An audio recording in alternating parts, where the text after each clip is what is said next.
Welcome to the Social Chameleon Show, where it's our goal to help you learn, grow, and transform as a person become. It's book review time. This episode, this theme, it's a little different than I normally do. Normally, I just do one book. This time, I'm going to explore a collection of books. And what we're going to explore is Conquering Resistance by Steven Pressfield. This is a collection of books. We'll go through here, The Art of War, Turning Pro, Do the Work, The Artist's Journey, Nobody Wants to Read Your Shit, Put Your Ass Where Your Heart Wants to Be, and then what I feel like is a culmination of all this work into the Daily Pressfield, which is a book, one page a day, one task, one thing. And we'll go through each of these. If you're not familiar with Mr. Steven Pressfield, absolutely one of my favorite authors. I don't read his fiction stuff. I do love his nonfiction things, and I really I've got pretty much everything he puts out there.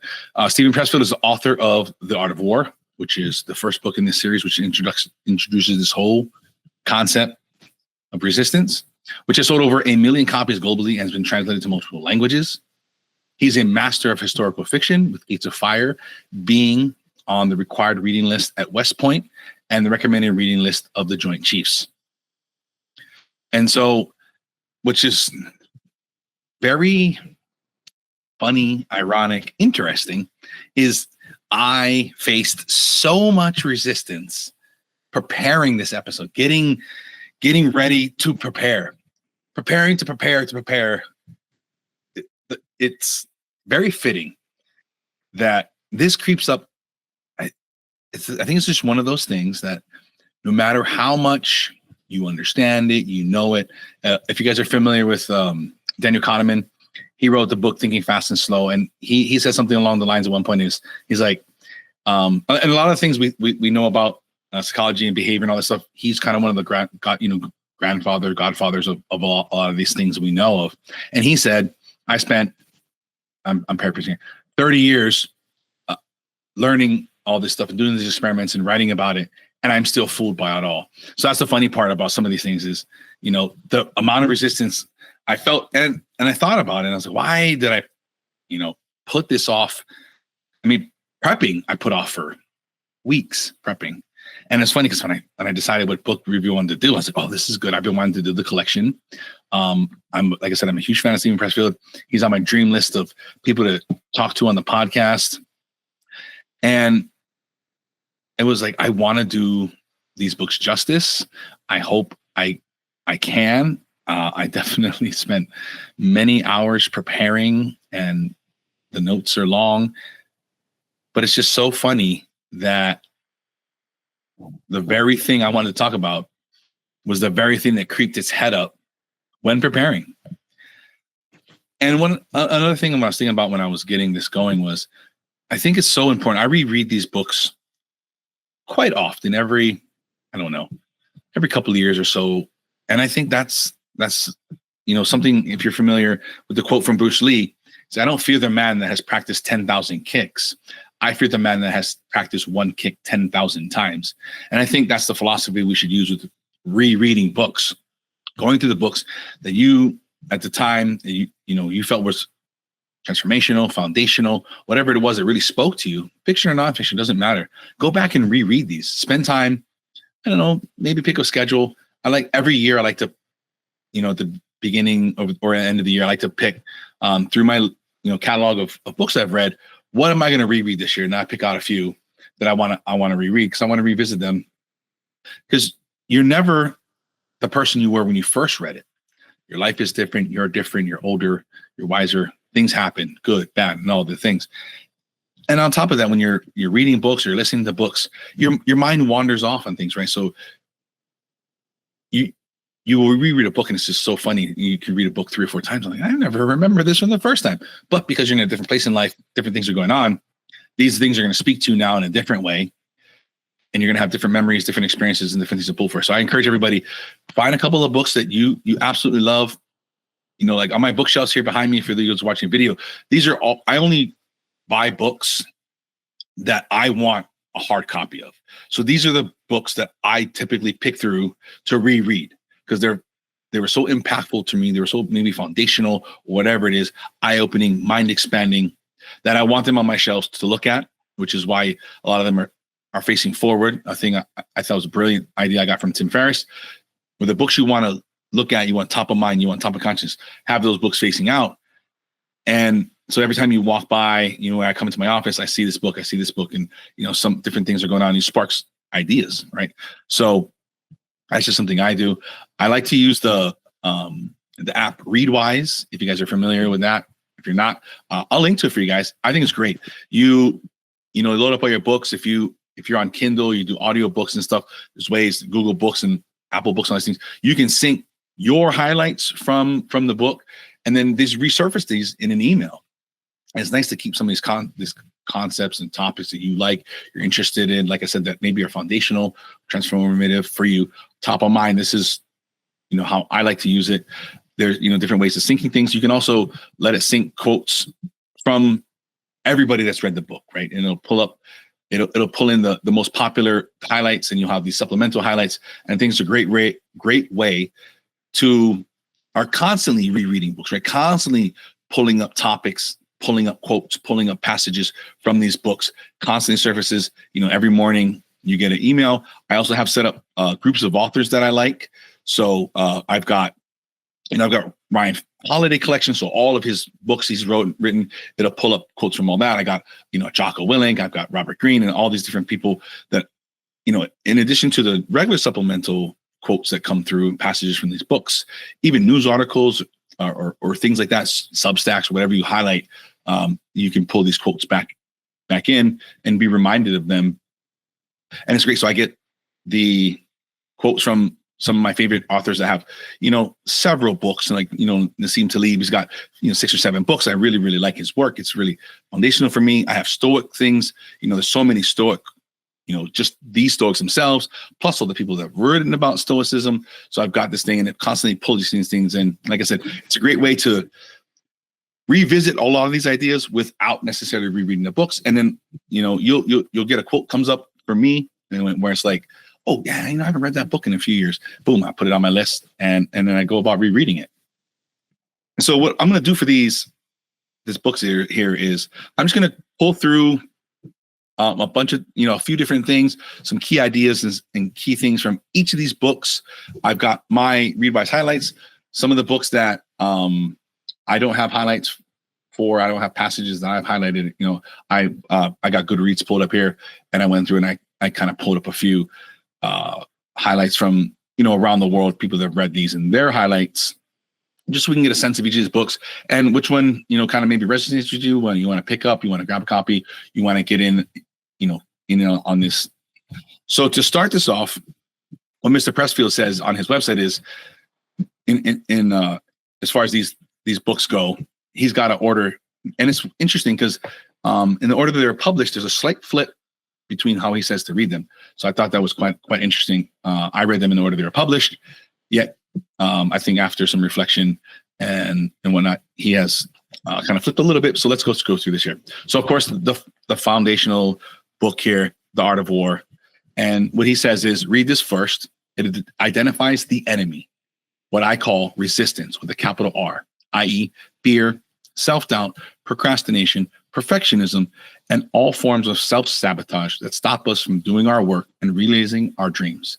He says, start here. Everything else proceeds from this. And this is, you can just stop here and just study this book, and it'll have a profound impact on your life. This is, you're going to run through highlighters, or whatever. Wear out your Kindle, going through this. There's so much amazing little nuggets in here. And I'd like to go from this one. I want to start with the book here. Just from the very beginning, the forward, it's so funny, and like I said, I can resonate with this as it's just preparing for this episode, right? Not to mention all the work projects and different things. We'll talk about those as we go along here. The forward by Robert McKee. Steven Pressfield wrote The Art of War for me. He undoubtedly wrote it for you too. But I know he did, especially for me, because I hold Olympic records for procrastination. I might be at least a silver medalist, if not a bronze medalist myself. I can procrastinate thinking about procrastination problems. I can procrastinate dealing with my problem of procrastinating, thinking about my procrastination problem. And then he goes on a little bit and says, at the last possible hour, I did write the foreword to this book, is what he's talking about. And as I leaf through book 1, Defining the Enemy, I saw myself staring back guiltily eyed from every page. But then book 2 gave me a battle plan. Book 3, a vision for victory. And as I closed The Art of War, I felt a surge of positive calm. I know now I can win this war. And if I can, so can you. And can I not agree more? And it's funny. And then I'd like to just skip ahead a little bit here to book 1. I just want to set the tone for this a bit, give everybody an idea what we're talking about. If you're not familiar with this, if I have done a poor job so far of understanding what resistance is. And here he starts off book 1 with resistance's greatest hits. The following is a list, in no particular order, of those activities that most commonly elicit resistance. 1, the pursuit of any calling in writing, painting, music, film, dance, or any creative art, however marginal or unconventional. 2, the launching of any entrepreneurial venture or enterprise for profit or otherwise. 3, any diet or health regimen. 4, any program of spiritual achievement. 5, any activity whose aim is tighter abominals. 6, any course or program designed to overcome an unwholesome habit or addiction. I have that problem. I love me a cigar, and the stories I tell myself about why I can have a cigar, not have a cigar, are very, very funny. If I were to say them out loud, you would think I was crazy. But we all do this, right? We all have our thing. We'll get into more of that here. 7, education of every kind. Isn't that the case? How many of us have courses and things that we bought and we're ready to go and we're ready to do it, and then boom, resistance. 8, any act of political, moral, or ethical courage, including the decision to change for the better some unworthy pattern of thought or conduct in ourselves. And that's hard too, right? I mean, we're so wrapped up in, I am this, I am a whatever, I am a painter, I am a construction worker, I am this. When you introduce yourself, hi, I'm Tyson, I am a, right? So we identify these things. And when you challenge that, that really gets at the core of our beings and challenges who we are. Possibly, I believe that challenges your ego, which is a very strong force in resistance. Number 9, the undertaking of any enterprise or endeavor whose aim is to help others. And that's funny, right? Seemingly, hopefully, supposedly, a selfless act, yet we experience resistance. 10, any act that entails commitment of the heart, the decision to get married, to have a child, to weather a rocky path in a relationship. 11, the taking of a principled stand in the face of adversity. It's a tough one, right? In other words, any act that injects immediate gratification in the favor of long-term growth, health, or integrity, or express another way, any act that derives from our higher nature instead of our lower.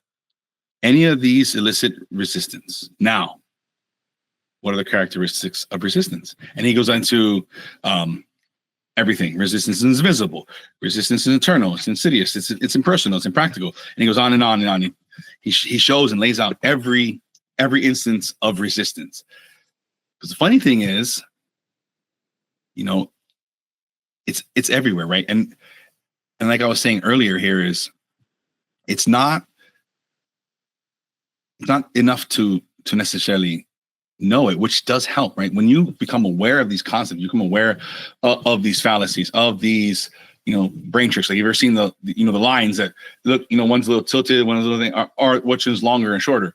When you know the trick, even though you look at the lines and go, man, that one is longer, but that's not true, right? So these things help. And that's the fun part about it, right? This is the power of books and different things is knowing what's happening, right? And that gives you the ability to kind of go through and conquer. I wanted to kind of go through a couple of quotes here that I really like from this book here. Give you guys a sense and a feel for the book, maybe a little nugget of wisdom to go through your day here until you get your hands on these, or maybe if you've already read them, you're inspired to reread them again. So from The Art of War here, we had the paradox seems to be, as Socrates demonstrated long ago, that the truly free individual is only free to the extent of his own self-mastery. While those who will not govern themselves are condemned to find masters, to govern over them. So this is how it is, right? You don't have self-discipline. Jocko talks a lot about this. You don't have self-mastery, right? You don't have a direction. You don't have a thing you're headed for. You don't have a thing you're doing. The others will give it to you, right? Somebody will give you something to do. Somebody will give you a direction to go, right? So that's why this is very important. And when you're coming up against these things, and I know we'll get to it later on here, these are the reasons why you don't do these things, because of resistance is here, right? Rule of thumb: the more important a call or action is to our soul's evolution, the more resistance we'll feel toward pursuing. More resistance we will feel toward pursuing it. Let me say that again. Rule of thumb: the more important a call or action is to our soul's evolution, the more resistance we will feel toward pursuing it. This is what I was trying to talk about just a second ago here, right? Most of us live two lives: the life we live and the unlived life within us. Between the two stands resistance. Maybe this is you, maybe this is somebody you know, but they always wanted to do this thing, start this company, write a book, whatever it is, but they never do it, right? I 100% guilty. I got a massive list of things I want to get done. And what stands between me and this? A lot of times is resistance. I'm in my own head. I'm in my own way. And we go back to the rule of thumb. The more important a call or action is, the more resistance we feel, right? So this is like a litmus test for something you're thinking about or pursuing, right?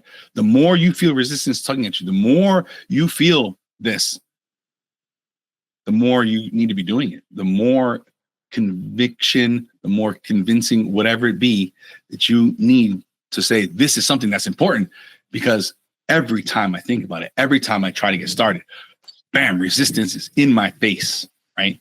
That's the fun thing about this stuff. Resistance has no strength of its own. Every ounce of juice it possesses comes from us. We feed it with power by our fear of it, master that fear, and we conquer resistance. That's the thing, right? These are the things that are scary when we think about failure and different things, or whatever it is, whatever excuse, whatever way resistance is presenting itself, right?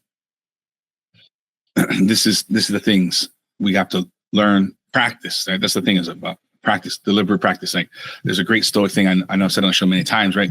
What is it you fear? Do you fear the scant clothing and not having a house and a bed to sleep on and warm and what all these things, right? Go do that thing and realize it wasn't that scary. Like, I can go camping and I don't need all these things. I can sleep on the floor tonight and I don't need all these things. I can have beans and rice for dinner. I don't need all these things. Like, what are we scared of, right? What have we put into existence? What roadblocks have we put up, right? That when you challenge it, a lot of times, I say most of the time, these things are just our brains. It's so funny, the stories we concoct, and in reality, it's nothing like we imagine. It's never as bad. It's hardly even anywhere close to what we imagine, right? Our brains play these amazing tricks on us. The more we learn about these things, the more we know about them, right? The more we can recognize them in the moment, the quicker we get to recognize them. Oh, I know what that is, right? And I think that's the power here in all these things. And then here we go. A couple more quotes from this book here. This book has got so many bangers, right? The danger is greatest when the finish line is in sight, right? At this point, resistance knows we're about to beat it. It hits the panic button. It marshals one last assault and slams us with everything it's got. How many of us, hands raised, that's me. Oh yeah. You get a project 80, 90% done, and then that's never to be finished. Oh my Lord, right? Again here, remember our rule of thumb: the more sacred we are, the more scared. Remember our rule of thumb: the more scared we are of a work or calling, the more sure we can be that we have to do it. What a great frame of mind, right? If we can frame that, like, whoa, why am I saying like making this episode? Why was I experiencing this? Why? Because I want to do Mr. Pressfield justice, right? I want you guys to experience these books, love them, get to know them, have these tools at your disposal, right? So that was my resistance for doing this episode. Weeks I procrastinated. Weeks I stopped things. I found every excuse to clean, to do the thing, right? Because I was worried about how I was able to present this, and I'm hoping I'm doing a good job. Creative work is not a selfish act or a bid for attention on the part of the actor. It's a gift to the world and every being in it. Don't cheat us of your contribution. Give us what you've got, right? And that's another thing too. A lot of times we're worried about what other people think, what other people might say or do, so we don't do it. Fuck them. And then they do it to you. A lot of times that's their own resistance, right? That's their own things that they have, their own whatever they're going through in their life, whatever they've been through in life, and a lot of times they mean so well. Your mom, your auntie, your cousin, your friends, or whatever, they mean well. Listen, I know how that turns out for me. Don't go down that road, and it's protect you. And you've got to look at that and say, fuck this. I need to put this out and do the best job I can. And it's out in the world. Whatever happens, happens. That's out of your control, right? Only thing you can control is the product you put out, the thing you put out. What are you putting out there? Is it the best you can do, right? Did you put everything into it without letting resistance hold you back for too long, right? Rationalization is resistance's right-hand man. Its job is to keep us from feeling the shame we would feel if we truly faced what cowards we are for not doing our work. You ever get that feeling after the end of the day? You're like, oh, dang, I didn't do the thing I was supposed to do. I should have done it. And you feel that, right? And then we talked about that with a couple episodes back with the leadership coach. I'm sorry, I'm blanking his name, but we talk about that, right? That feeling of shame, feeling of guilt, and different things, right? I'm keenly aware of the principle of priority, which states, A, you must know the difference between what is urgent and what is important, and B, you must know what's important first. Priorities, like we spoke about with Lisa, right? On the to-do list and getting these things done, right? Priorities. I've spoke about this, many times. This appears many places, right? When you have your priority list, when you have your priorities in order, what's most important? A lot of times, you'll find out some of these other things will drop off. It's easy to know, what you got to do when you walk into your office and you come to work, whatever. You know what to do, and at the end of the day, even if you really didn't get nothing done but that one thing, you don't have this sense, like we talked about just a second ago here, of shame because I work didn't get done, because I got the most important thing done today. And things happen, right? People, come into your office. People come in. There's emergencies. There's things happen. People get sick. There's accidents, whatever. There's lots of things done. But when you hit that first thing, because it's urgent, and the difference between what's important and all these different things, when things come up, when there's delays, when whatever it is, at least I got the thing I need to get done today done, right? My top priority on my priority list of things to do. Our job in this lifetime is not to shape ourselves into some idea we imagine we ought to be, but to find out who we already are and become it. How many of us are out there trying to please our parents, trying to please our family, and maybe that's a noble pursuit. A lot of times, your parents or your family or whoever it is, your grandparents or something, sacrifice a lot for you to come to a new country or to go to school or whatever it is, right? So you feel that, I got to be a doctor. I got to be a lawyer. I got to do this. I got to do that, right? And then you live that second life that, you didn't necessarily want versus living, the life you wanted to live, right? Something we want to examine there. Casting yourself as a victim is the antithesis of doing your work. Don't do it. If you're doing it, stop. We got a lot. Seems to be like a trend nowadays. Everybody's a victim of something. We constantly are one-upping victimhood. Oh yeah, you're that, but I'm this, which is more victim than you're victim, right? And there's so much of it. It messes with our brain. It can lead to depression. It can lead to sleep problems and so many things. Stop doing it, right? It sounds easy. It's going to be tough. There's going to be resistance. It was one of those that we talked about there, right? I mean, these, personal pursuits, these things you want to change. Your brain doesn't like change. Your brain doesn't want to change things, and resistance will rear its ugly head and stop you. And you've got to understand, maybe you didn't win today, but you're like, I know what happened. I know what went wrong. Living that examined life, right? Not beating yourself up, but like, okay, I know what happened. Shit went down today. I let resistance win. But I've examined what happened. I understand why I was procrastinating or why I was doing whatever I was doing. And tomorrow, I'm going to make my best effort to be better than I was yesterday, right?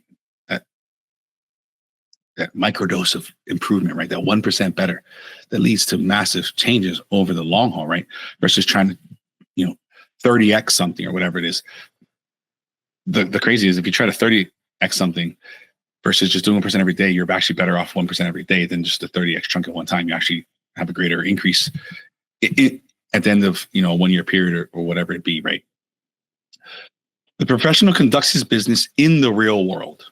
Adversity, injustice, bad hops, rotten calls, even good breaks and lucky bounces all comprise the ground over which the campaign must be waged.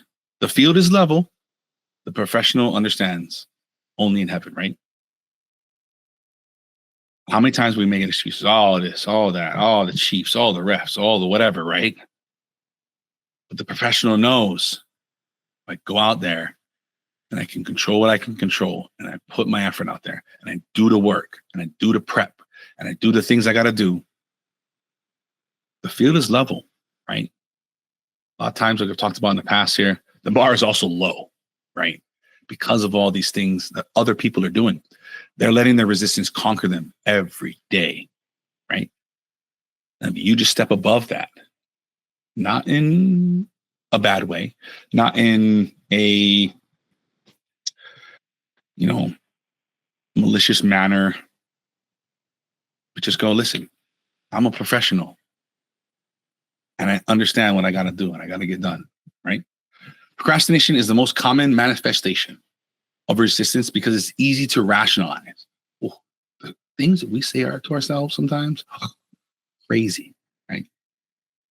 We don't tell ourselves, I'm never going to write my symphony. Instead, we say, I'm going to write my symphony. I'm just going to start tomorrow or on the 1st or Monday or whatever it is, right? Next month, next quarter, when I'm ready. There's a secret that real writers know that wannabe writers don't. And the secret is this. It's not the writing part that's hard. What's hard is sitting down to write. What keeps us from sitting down is resistance. And this is what I was with this episode right here. Once I sat down and I got to work, it flowed, it went, everything, it came, it was easy. But sitting my ass in my chair was hard. Which is a crazy thing, right? Once you get to the gym, once you start lifting weights, once you start doing this stuff, right? You're like, what was this story I had, right? All that melts away, right? Never forget, this very moment, we can change our lives. There never was a moment and never will be when we are all without the power to alter our destiny. This second, we can turn the tables on resistance. This second, we can sit down and do our work, right? This is what I'm talking about. Just because you had a bad day today, just because things didn't go well, just because when you're focused on this micro, when you're focused about such a short time frame, right? You can get in this mindset, you can get overwhelmed by this. A great illustration of this is in Cal Port's newest book, Slow Productivity, where he talks about, so when you have a longer plan, you have a grander plan, you know what you're doing, right? You're like, today didn't matter. When I had a shitty day, things happened, whatever came up, whatever happened, because it's just today. I'm working on a quarterly project. I'm working on a year thing, right? And you just got to stack enough of those days where it culminates in the completion of the work. It's one thing to lie to ourselves. Boy. It's another thing to believe it. We got to stop, right? We can't tell ourselves these lies, convince ourselves of these things, let resistance win. And that's all I got from that book. Like I said, this is obviously the foundation, but nevertheless, you could just stick with this book and just study this, wear it out, buy a new one, wear that out, and you're going to solve a lot of problems, right? And then the ancillary benefit, which is so great, is people are going to see you like, oh dang, what is he doing? Like, man, he is crushing it all of a sudden, because that's what it's going to look like, right? Every overnight success has been 10 years or more in the making, right? And then people are going to start to emulate you. Maybe they'll ask you, they'll ask for help, right? And this is when this becomes very powerful. Imagine in your organization, at any level you're at, you suddenly are the guy that doesn't do these things, right? Gets these things done, knocks out the list, knocks out the projects, and dang. And we got to get whatever this guy's doing, we got to just go, right? So this is the power of these things. The next book Mr. Pressfield says to go with here in this series is Turning Pro. Tap into your inner power and create your life's work. He says here, amateurs have habits. Amateurs have amateur habits. Pros have pro habits. Read this book right after The War of Art. It gets deeply into the question, exactly how do we overcome resistance? I have this phrase on my whiteboard here that I jot down different ideas. It's always there. Be a pro, right? Pros do pro things, right?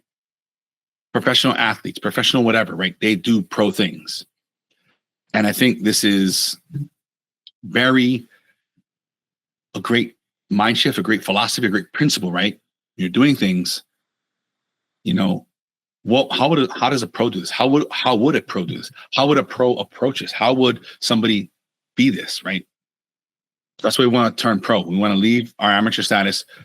We want to turn in the amateur card. We want to get our pro card, right? Some select quotes here from this book I absolutely love. Ambition, I have come to believe, is the most primal and scared fundamental of our being. To feel ambition and to act upon it is to embrace the unique calling of our souls. Not to act upon the ambition is to turn our backs on ourselves and on the reason for our existence. There's a lot there, right? The difference between an amateur and a professional is in their habits. An amateur has amateur habits, a professional has professional habits, right? Everything we do in our life is habitual, right? So when you change your habits, you evolve your habits from this amateur, not getting things done, whatever it is, right, to the professional habits, then you have a different lifestyle. You have a different philosophy. You have different principles. I don't do these things. Those are amateur things. I don't skip workouts. I don't not do the required reading. I don't not prepare, because those are what amateurs do. Amateurs are the ones that wing. Amateurs are the ones that show up without coming to practice. Whatever the thing is, right? Whatever your in your field is, right? Who's the top performer? Who's the top person in your thing? What are their habits, right? What are their principles that they're living by, right? Figure out what those are, emulate those, become professional. The sure sign of an amateur is he has a million plans and they all start tomorrow. Sure, we've got those. I know I do. Right? But when you are aware of this stuff, like I said earlier, you can examine what's going on and find out why everything starts tomorrow. What we get when we turn pro is we find our power. We find our will and our voice, and we find our self-respect. We become who we always were, but had, until then, been afraid to embrace and to live out. When we convene day upon day in the same place at the same time, a powerful energy builds up around us. This is the energy of our intention, of our dedication, of our commitment. He refers to that as the muse. And the way he talks about it is, like he's saying here, when you come to the same, when I get to my office every day, right? When you get to this thing, Cal Newport also kind of talks about this, right? When you go to a certain space for a certain activity, your brain associates, we're going to my reading nook. This is where we read, right? We go to our bed. This is where we lay down or do procreation. I go to my office, this is where I do work, right?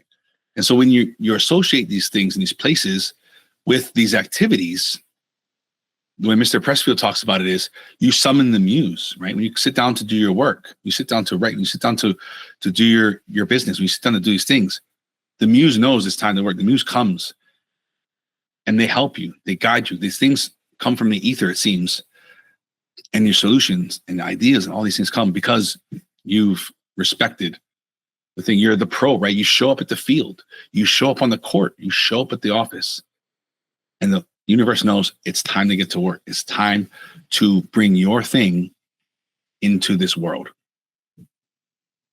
And it goes on here. Sometimes when we're terrified of embracing our true calling, we'll pursue a shadow calling instead. That shadow career is a metaphor for a real career. Its shape is similar. Its conquers may feel tantalizingly the same, but a shadow career entails no real risk. If we fail at a shadow career, the consequences are meaningless to us. Are you doing that? Do you have the safe job, the safe career? Maybe you took it because it was high paying or whatever, and then you were starting a family, you needed money. Next thing you know, boom, you're here, right? Can we find an exit plan? Can we start building an exit strategy? Maybe can we start something on the side or whatever it is, where you keep this shadow career going? Maybe it's writing your novel. Maybe it's doing your painting. Maybe it's whatever. It's starting your business. It's doing your app. Whatever your thing is, right? What is the real thing you should be doing? You know, I know somebody that works in the real estate field because they wanted to be a realtor. I think maybe even they really wanted to get into development. That is the shadow career, right? I'm in the field, but it's scary. Resistance is conquered. And I'm now living in the shadow career, right? And these are scary, right? These things are simple. They're not necessarily easy. However, don't let resistance make it harder than it needs to be, right? Figure out what it is that you can do to make these things less risky, mitigate risk, protect your downside. I don't want you guys going out there and be like, oh, I'm in my shadow career and I'm going to quit everything, leave everything. And you got a mortgage and kids and a house and a husband or a wife. And it's like, maybe that's not me. You should maybe like hedge a little, protect some of that things, right? But take the leap nonetheless. Okay. Don't put yourself in a crazy situation for no reason. Resistance has two qualities above all others: concentration and depth. Because when we work with focus and we work deep, we succeed, right? It's that switching into your brain. And it's very tough if you are out of practice with this. Like these deep works and these things, they take practice. If you've never done it, or if it's been a long time, right? Especially in the modern work era. Like I said, Cal Newport, I think he really talks well on this thing. I'll link his books and his things to you guys. A great introduction is his podcast. He talks about all these things, right? So much distractions at work, so much things going on. It's easy to stay in a shallow place, right? It's easy to stay there. Maybe in your shadow career. Let's just stay here, right? Let's stay shallow. You know, and then if you do that for so long, you lose the ability to do deep work, to get into that flow state, to get down into the nitty gritty where the real shit happens, where the action happens, where failure can happen, where success can happen, right? So take your time. the way I understand it, and I think the way I've kind of been able to increase my deep work time is small steps at a time. Get your brain used to it. Get your brain and your body understanding like, this is going to be good. We're going to be fine. We can get this done. Set maybe up, the tomato timers, whatever it's called there. And, you do 20 minutes and the timer goes off and you can be like, oh, thank God. You take a break, or you can be like, I'm going to keep blowing through this. I'm in a zone right now. I'm in a flow, right? And as time goes on, you'll be able to do, 25 minutes. You'll be able to do 50 minutes. You'll be able to do an hour. Somewhere in the 3 to 5 hour range is what seems to be the maximum amount our bodies can sustain deep work. So when you get to a point, you're going to notice where your productivity drops off, your errors start to become more frequent. That's going to be your cutoff point. Like, hey, I don't, shut this down for the day, save everything up, wrap everything up. I'm going to head back up to those less cognitively demanding things, right? Where I can come up back out of the deep focus and I can get my other things done, right? Like I said, over time, you're going to be able to build that up and you're going to find your maximum amount of time.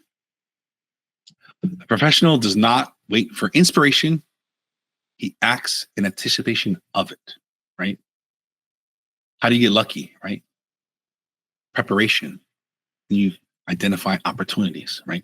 If you wait for inspiration is never going to come, right? Motivation, it's fleeting, right? We've got an episode on that. My analogy, I think of cars. So that's how I think of it, right? Torque. If you have an electric car, this is what that feeling that shoots you back in your seat, right? Every car, torque gets you going. That's how I think about motivation, right? Motivation is like the torque, a little kick in the ass. It just gets you going, right? But you need the horsepower, right? You need to be a pro.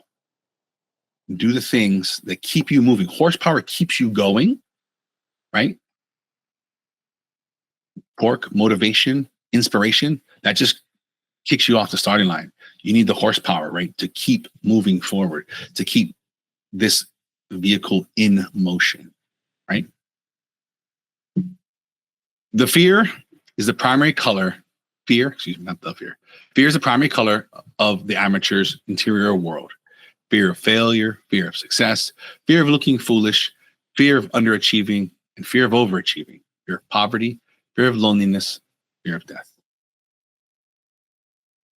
I struggle with fear of success. I struggle with fear of underachieving because I want to put out good things. I want to put out good, high quality products, right? I want to put out the best that I can do. And when I let resistance creep in too much, that's when these things take too long. That's when project is only 85% complete, right? We all have these things when we, like I say, like the theme here is when we recognize, we can identify, we can examine, we can make corrections, and we can make adjustments. We can adjust our heading, and we can continue on our course.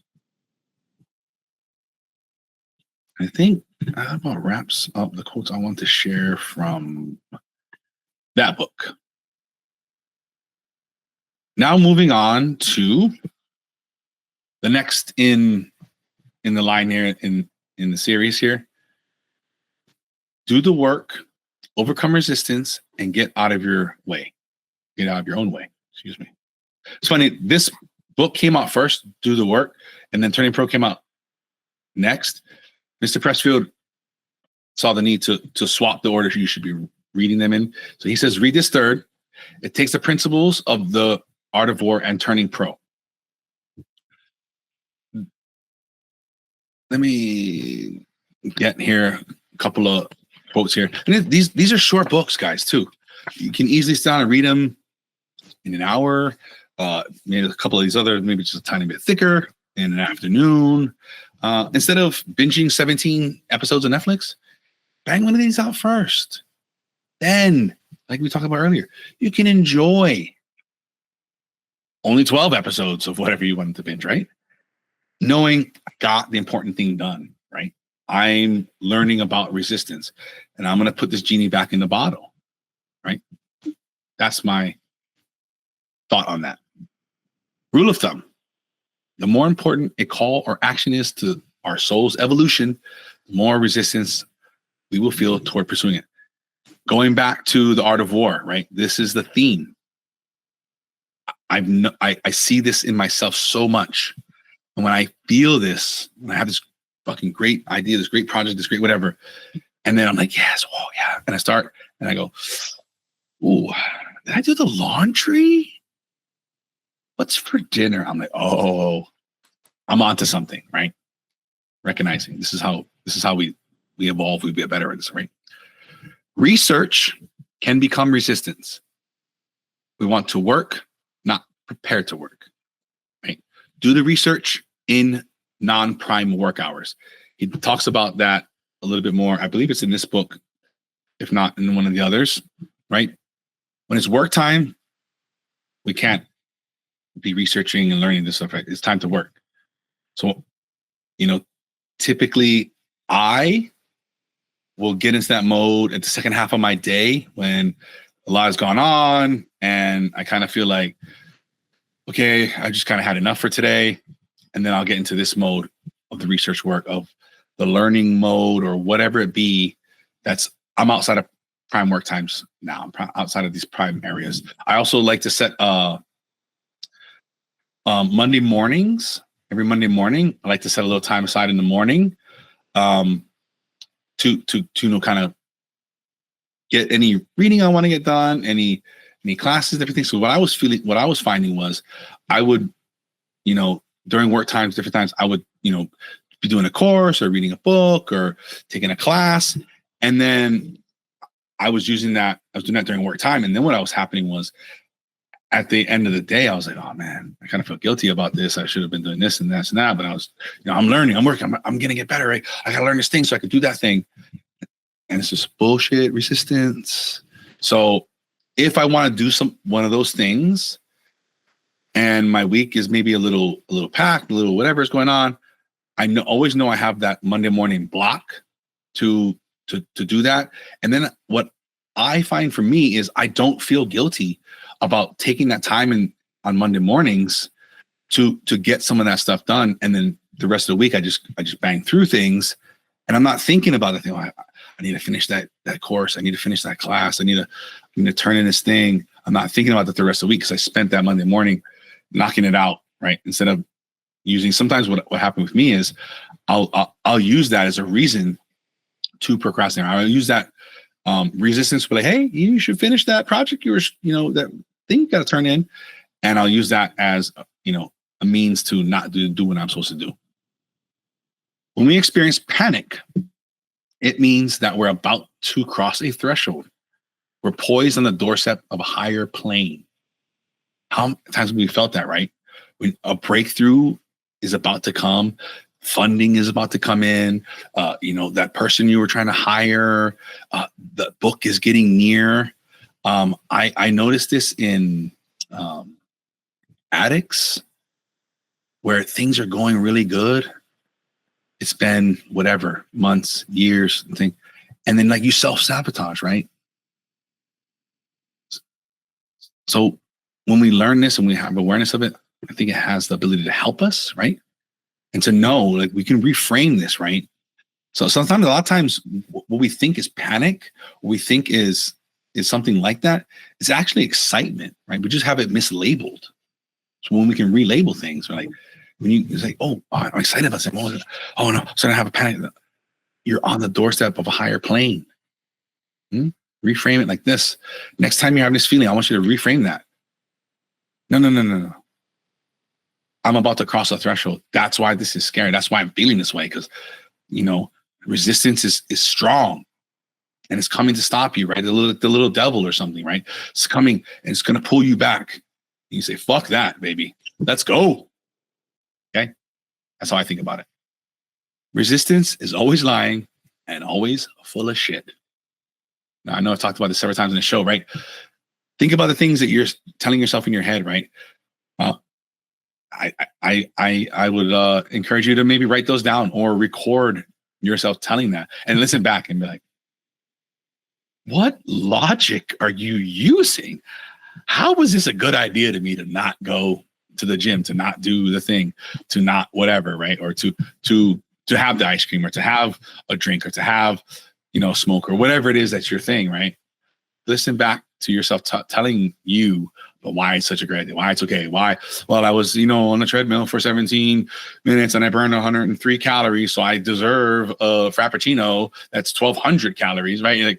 Like you listen back to that dialogue from like an observer's perspective, you're going to realize how crazy that sounds, right? There's zero validity to that. But internally, we're like, yeah, it makes sense, right?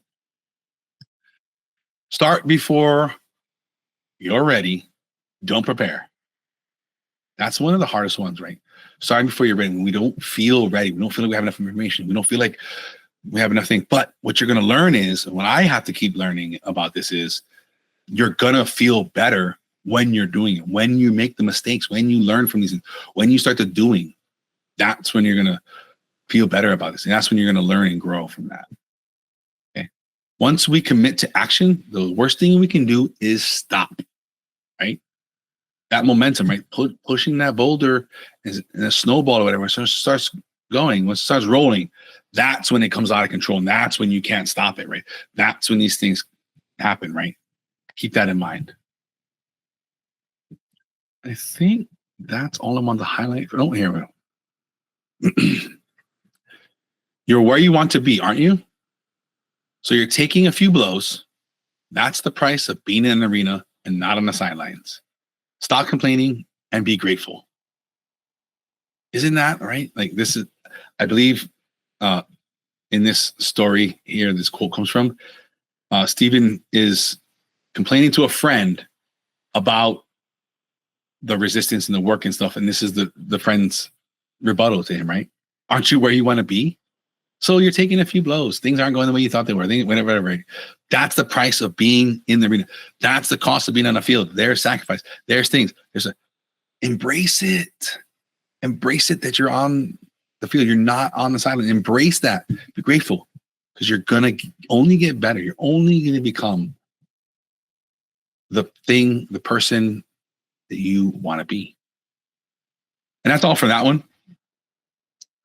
And then the next one in line here is The Artist's Journey, the wake of the hero's journey and the lifelong pursuit of meaning. What he says about this one is, our hero's journey is our youth, our quest, our search for our calling. Read The Artist's Journey when you've entered the next stage of your creative odyssey, the truly productive years when the challenge is no longer to find your destiny, but to fulfill it.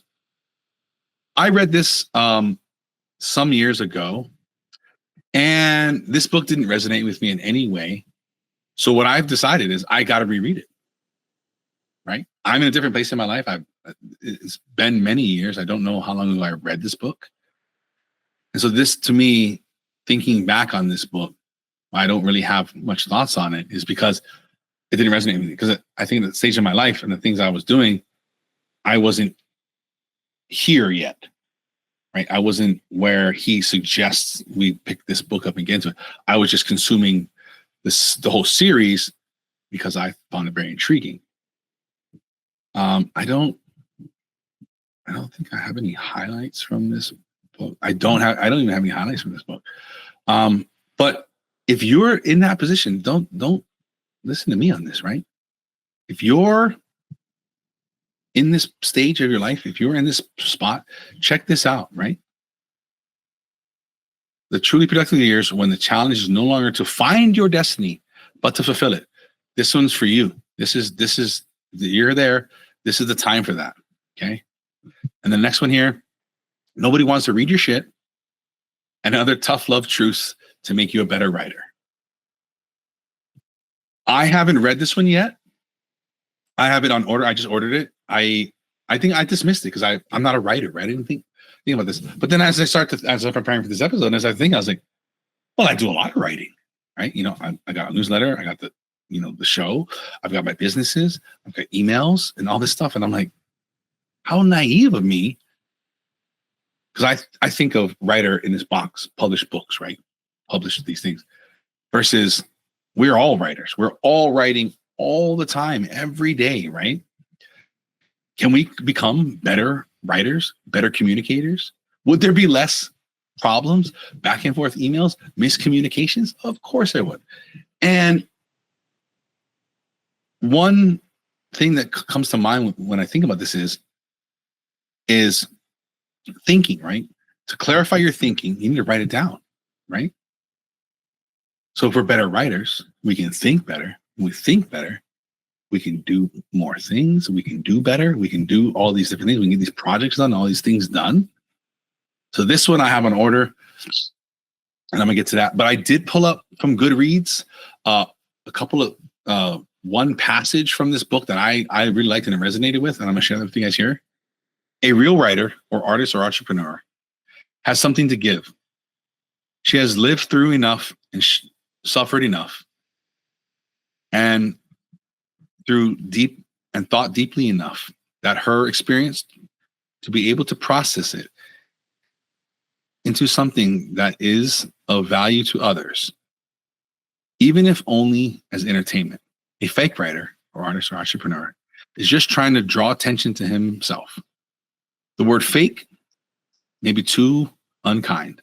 Let's say young or evolving. Just that alone right there, right? I'm like, ooh, I got to read this. Living in that shadow self, right? Living in that shadow realm. Mm-hmm. And the next one in the collection this is one of my favorite titles. Put your ass where your heart wants to be. Oh boy, doesn't that just make you say, yeah, that's exactly what I should be doing, right? He goes on to say here, can you commit unconditionally to your dream? Can you set your ego truly at the service of your highest calling, whether it's artistic, entrepreneurial, or spiritual? This book shows you how to make that magic happen, how to change your life by making this soul level shift.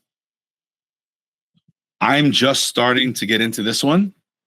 I have a couple quotes I pulled off of Goodreads that I thought I'd like to share on this book here. This is a new one. I just got this one, so I haven't fully gone through it.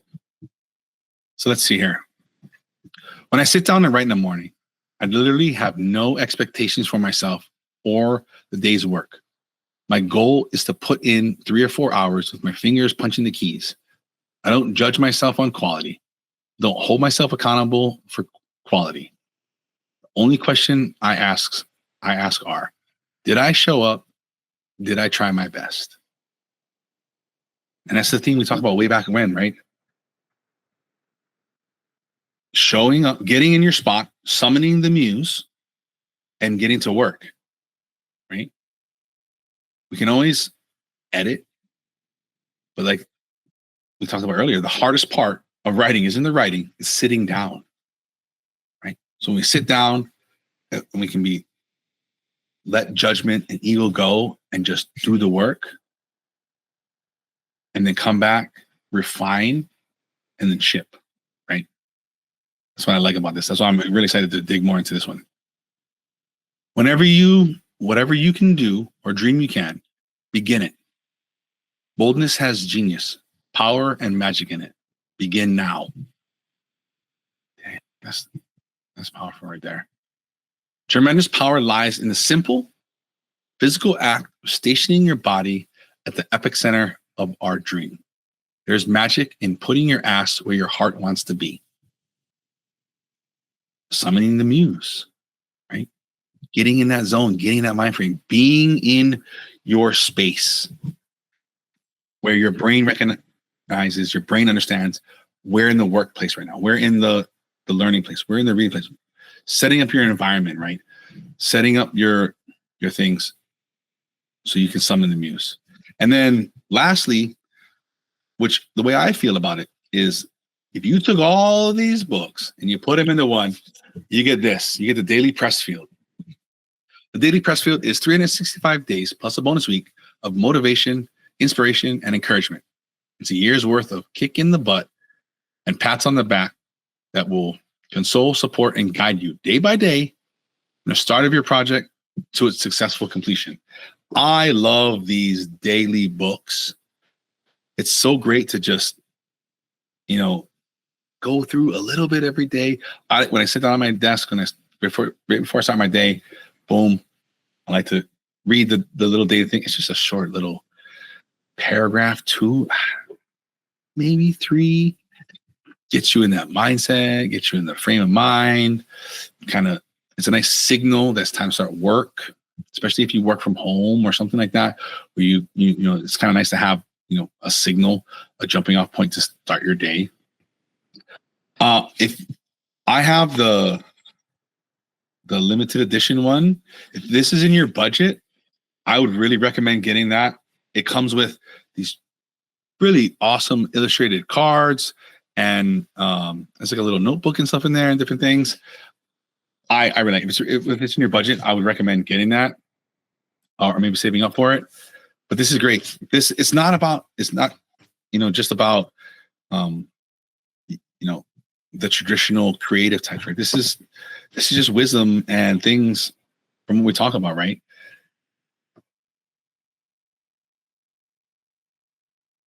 I'm trying to pull this together here.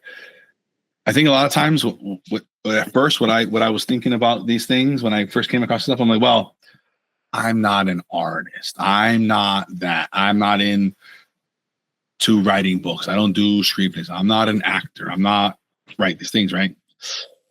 Is that resistance? Well, boy, sounds like it, right? And then when I grabbed this, I'm like, wait a second. Like, what am I crazy? This is for everybody. This is for every situation, right? You may say a painter, but just because you're not a painter doesn't mean it doesn't apply to you, right? So don't be discouraged by this if you're just thinking it's for only a writing project or only a thing like that. I think definitely that's how it's framed, but it's not what it's about, right? It's about a guide to getting these things done to write. The culmination, I think, of all these books, a little snippet of every day to get you thinking about something, to get you to take action, get you moving on through that. And as always, guys, I will link to all the books, Mr. Pressfield's socials and his site. If you sign up on his website, I just found about this. This is really cool. Is you can get the Art of War, the 27-minute mini course for free. The course is 5 audio lessons will ground you in the principles and characteristics of the artist in your battle. So if you go ahead and grab one of these, you don't have a copy. In the meantime, when you're waiting or before you start, if you do an audio book, you go to the library or something like that, check out this free mini course. I signed up for it. I think it's cool. I love to learn more about this, especially from the horse's mouth here, per se. I'll link to all those things for you guys, so don't worry too much about that. And of course, this week's challenge, find your resistance. Then be a pro and do the work. It sounds simple, and it is, but it's not always easy. And to end here, I'd like to start a conversation about this. Share your resistance, either with us or talk to a family and friend about it. I think a lot of times these help get breakthroughs. When you start to verbalize things, you start to talk about these things, you might find out that, like I said earlier, it sounds a little bit ridiculous when you start to say it out loud, right? Not in that bad or negative way, or, it's not as complicated as you thought. It's not necessarily maybe as hard or as involved as you thought. So have these conversations. And if you'd like to share it with us, throw it in the comments, wherever, on socials, YouTube, and all these different places. And as you guys know, there's no paywall premium content to subscribe to. There's no Social Chameleon Plus or Social Chameleon Bundle. We give you everything up front. Only thing we ask is if you found value from this episode or any of the others, share it with these 2 other people, have the conversation, get this conversation going. Connect with us all week long in between episodes, Facebook, Instagram, Twitter, YouTube, or your favorite podcast app for past episodes and links to everything we've discussed here today. Head over to thesocialchameleon.show. And until next time, understand resistance, understand the fight, conquer that bitch and keep learning, growing, and transforming to the person you want to become.